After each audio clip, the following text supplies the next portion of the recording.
ये कहानी है एक ऐसे गांव के लोगों की जो मछली पकड़कर अपना गुजारा करते थे।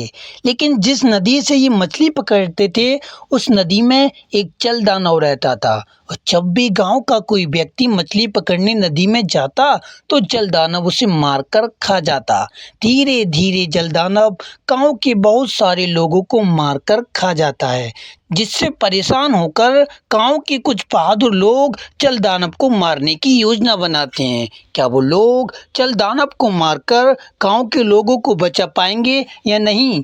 चलिए जानते हैं। The last explainer speak now. तो कहानी की शुरुआत में हम सुसांग और उसके पिता को देखते हैं, जो कि नदी में मछली पकड़ रहे होते हैं। तभी सुसांग को कुछ डरावनी आवाजें सुनाई देती हैं, जिसे सुनकर सुसांग काफी डरने लगता है और अपने पिता से वहां से जाने को कहता है। लेकिन सुसांग के पिता उसकी बात पर ध्यान नहीं देते और मछली पकड़ने के लिए नदी में कूद जाते हैं। लेकिन उनके हाथ कोई मछली नहीं बल्कि एक झाड़ी लगती है। तभी कोई अजीब सी चीज उनकी नाव पर हमला कर देती है, जिससे सुसांग और उसके पिता पानी में गिर जाते हैं। सुसांग के पिता उसे तो नाव पर चढ़ा देते हैं, लेकिन जैसे ही वो खुद नाव पर चढ़ने की कोशिश करते हैं तो वो अजीब सी चीज उन्हें खींचकर पानी में ले जाती है और फिर उनकी लाश ही पानी से बाहर आती है, जिसे देखकर सुसांग काफी डर जाता है।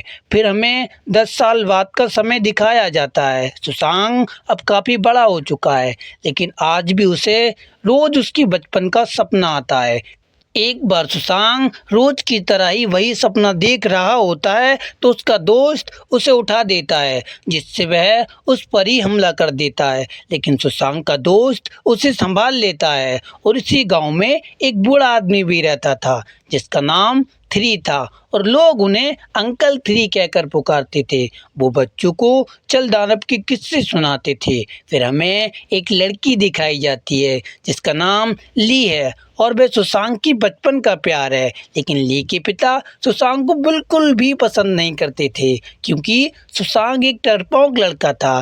तभी एक आदमी भागता हुआ आता है और सबको बताता है कि नदी के किनारे एक लाश मिली है। जब सब लोग उसके पास जाते हैं तो अंकल थ्री उन्हें बताते हैं कि ये काम जल दानव का है और अब वो वापस आ गया है, जिसे सुनकर गांव के सभी लोग डर जाते हैं। फिर गांव का मुखिया अंकल थ्री से पूछता है कि अब इससे बचने के लिए हमें क्या करना चाहिए। फिर अंकल थ्री उनसे कहता है कि जल दानव को शांत करने के लिए हमें एक लड़की की बलि देनी होगी, जैसे उन्होंने 10 साल पहले दी थी। लेकिन ली के पिता कहते हैं कि ये कोई देवता नहीं है जो हम इसकी बात का यकीन करें। अगर बलि देने से जल दानव चला जाता तो पिछली बार बलि देने के बाद भी ये वापस क्यों आया। फिर गांव के कुछ लोग भी उसकी बात से सहमत होते हैं और वहां से जाने लगते हैं। जब सुसांग घर जा रहा होता है तो रास्ते में नदी के किनारे उसे ली का भाई मिलता है। फिर सुसांग उसे घर जाने को कहता है, लेकिन वह उसकी बात नहीं मानता और बतख पर निशाना साधने लगता है। घर पहुंचकर सुसांग ली से कहता है कि अब तुम कपड़े धोने नदी किनारे मत जाना, अब वहां खतरा है। ली को खोने के डर से सुसांग उसे वहां से साथ भाग चलने को कहता है, लेकिन ली मना कर देती है। तभी ली के पिता आ जाते हैं और ली से उसके भाई के बारे में पूछते हैं और उसे साथ लाने को कहते हैं। फिर ली उसे खोजने नदी किनारे पहुंच जाती है, लेकिन सुसांग उसे कहीं नहीं मिलता। धीरे धीरे काफ़ी रात हो जाती है और गांव के काफ़ी लोग भी लुशांग को खोजने आते हैं, लेकिन लुशांग उन्हें कहीं नहीं मिलता। थोड़ी देर बाद लुशांग के पिता को उसकी लाश मिलती है, क्योंकि जल दानव उसे मार देता है, जिसे देखकर ली बेहोश हो जाती है। फिर अगली सुबह सभी लोग जल दानव को शांत करने के लिए बलि की तैयारी कर रहे होते हैं। तभी वहां ली के पिता आते हैं और जल दानव की मूर्ति में लात मारकर उसे नीचे गिरा देते हैं। फिर कुछ गांव के लोग ली के पिता को पकड़कर नीचे ले आते हैं और अंकल थ्री जल दानव से माफी मांगते हैं। अगली सुबह ली के पिता अपनी नाव लेकर पानी में उतर जाते हैं और गोला बारूद से जल दानव को मारने की कोशिश करते हैं। ये सब देखकर गांव के लोग काफी हैरान हो जाते हैं और ली के पिता को पकड़कर एक रस्सी से बांध देते हैं ताकि वो दोबारा ऐसा ना करें। तभी ली उनके लिए खाना लेकर आती है और सुसांग भी आ जाता है, लेकिन ली के पिता उसे वहां से भगा देते हैं और ली भी वहां से चली जाती है। थोड़ी देर बाद वहां जल दानव आता है और ली के पिता को मारकर खा जाता है।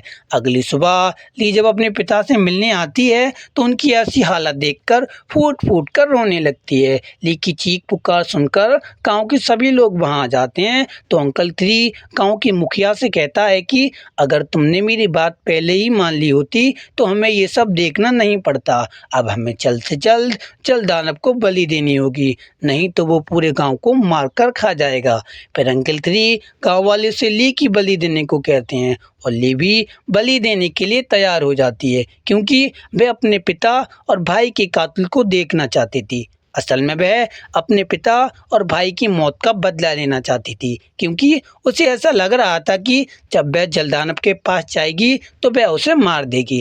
लेकिन सुसांग उसे ऐसा करने से मना करता है क्योंकि वह अपने प्यार को खोना नहीं चाहता था। ली के सिवा उसका इस दुनिया में और कोई नहीं था, लेकिन ली उसकी बात नहीं मानती। इधर गांव वाले ली की बलि की तैयारी शुरू कर देते हैं तो उधर सुसांग भी अपने प्यार को जल दानव से बचाने के लिए अपनी फौज तैयार करने लगता है। थोड़े दिनों बाद गांव वाले जब ली की बलि देने के लिए नदी किनारे पहुंचते हैं तो सुसांग भी अपने प्यार को बचाने के लिए नाव लेकर नदी में पहुंच जाता है। गांव वाले जब सुसांग को देखते हैं तो उसे ऐसा करने से मना करते हैं तो सुसांग उनसे कहता है कि ये कोई भगवान नहीं है, ये एक शैतान है, बलि देने से कुछ नहीं होगा, ये दोबारा आएगा, इसीलिए अब हमें इसे मारना होगा। तो उसकी बात सुनकर ली और गांव के कुछ लोग भी उसका साथ देने आते हैं। फिर वो सभी लोग जल दानव को पकड़ने के लिए चाल डालते हैं। थोड़ी देर बाद उसमें हलचल होती है तो एक आदमी चेक करने नदी में कूद जाता है तो जल दानव उसे मार देता है। ये सब देखकर वो सभी लोग डर जाते हैं क्योंकि जल दानव वहां आ जाता है और उन सभी पर हमला कर देता है। ये सब देखकर वो सभी लोग डर जाते हैं क्योंकि जल दानव वहां आ जाता है और उन सभी पर हमला कर एक आदमी को अपने साथ पानी में ले जाता है। सुसांग उसे बचाने की काफी कोशिश करता है लेकिन जल दानव उसे मार देता है। फिर वो सभी लोग एक साथ जल दानव पर हमला करते हैं लेकिन जल दानव बच जाता है और एक एक कर कर सभी को बुरी तरह मारता है। लेकिन जल दानव जब ली पर हमला करता है तो सुसांग उसे बुरी तरह मारता है और फिर सभी लोग मिलकर जल दानव को एक जाल में फंसाने की कोशिश करते हैं, लेकिन जल दानव चाल तोड़कर भाग जाता है। थोड़ी देर बाद जल दानव जब वापस आता है तो उसे एक आदमी खड़ा हुआ दिखाई देता है जिस पर वह पागलों की तरह वार करता है, लेकिन वह कोई आदमी नहीं बल्कि एक पुतला होता है। दरअसल सुसांग और उसके साथियों ने पहले ही जल दानव को पकड़ने का जाल बिछाया होता है, लेकिन जल दानव इतना ताकतवर होता है कि उनके सभी प्लान पर वह पानी फेर देता है और उन्हें बुरी तरह मारता है। लेकिन अंत में सुसांग उसे एक पिंजरे में कैद कर देता है। तभी वहां गांव के सभी लोग आते हैं और जल दानव को जलाकर मार देने को कहते हैं। तभी वहां अंकल थ्री आते हैं और कहते हैं कि तुम्हारी हिम्मत कैसे हुई जल दानव को कैद करने की? जल दानव से पहले तुम्हें मुझे मारना होगा, क्योंकि अंकल थ्री जल दानव को एक भगवान मानते थे। इसलिए गांव का कोई भी व्यक्ति जल दानव को नहीं मारता और जल दानव को पकड़ने की खुशी में जश्न मनाने चले जाते हैं। और अंकल थ्री जल दानव के पास बैठे बैठे ही सो जाते हैं। जब उनकी आंख खुलती है तो जल दानव पिंजरे में नहीं होता। जब वो पीछे मुड़कर देखते हैं तो जल दानव उनके सामने खड़ा होता है। सबसे पहले जल दानव अंकल थ्री को बीच में से फाड़ देता है और बाद में सभी गांव वालों का सर खाने लगता है। जब वह एक आदमी का सर खा रहा होता है तो वह सुसांग का भाई आता है और जल दानव पर हमला कर देता है, लेकिन जल दानव उसे मार देता है। अगली सुबह चारों तरफ गांव में मातम सा छा जाता है। तभी वहां सुसांग आता है और अपने भाई को मरा हुआ पाकर फूट फूट कर रोने लगता है और फिर वह दोबारा जल दानव को मारने के लिए अपनी फौज लेकर निकल जाता है। इस बार गांव की कुछ और लोग भी सुसांग की मदद के लिए आते हैं। जल दानव को खोजने के लिए सुसांग नदी में कूद जाता है और जल दानव को खोजने लगता है। तभी वहाँ जल दानव आता है। फिर जंग शुरू होती है सुसांग और जल दानव के बीच, जिसमें जल दानव सुसांग और उसकी टीम पर काफ़ी भारी पड़ता है और उन्हें बुरी तरह मारता है। लेकिन सुसांग और उसके साथी हार नहीं मानते और जल दानव का डट कर सामना करते हैं। लेकिन जल दानव एक एक कर लगभग सुसांग के सभी साथियों को मार देता है। अंत में सुसांग जल दानव को जान से मार देता है और इसी के साथ ही इस कहानी का यही अंत हो जाता है। दोस्तों, सच में बुरे का अंत बुरा ही होता है।